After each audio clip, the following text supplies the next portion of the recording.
24 तास प्रत्येक घडामोडीवर लोकप्रवाहाची नजर।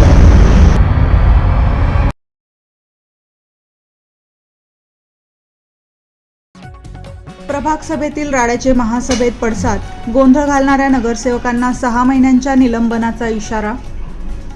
नवीन नाशिक प्रभाग समितीच्या पहिल्याच बैठकीत नगरसेवक मुकेश शहाणे आणि नगरसेवक सुधाकर बडगुजर यांच्यात झालेल्या शाब्दिक खडाजंगीचे तीव्र पडसाद मंगळवारी महापालिकेच्या महासभेत उमटले। या घटनेचा सर्वपक्षीय नगरसेवकांनी एकमुखाने निषेध केला। महासभेत या विषयावर झालेल्या चर्चेदरम्यान अनेक नगरसेवकांनी तीव्र नाराजी व्यक्त केली। विकास कामांवर चर्चा होणे अपेक्षित असताना वैयक्तिक टीका, आरोप प्रत्यारोप आणि वादविवाद होत असल्यास नागरिकांचा लोकशाही व्यवस्थेवरील विश्वास कमी होऊ शकतो अशी चिंता सदस्यांनी व्यक्त केली।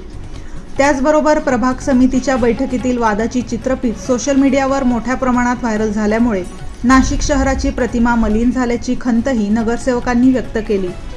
यावेळी महापौरांनी सभागृहाला संबोधित करत स्पष्ट इशारा दिला की सभागृहात आणि प्रभाग समितीच्या बैठकीत आरडाओरड, शिवीगाळ, गोंधळ किंवा अशोभनीय वर्तन खपवून घेतले जाणार नाही।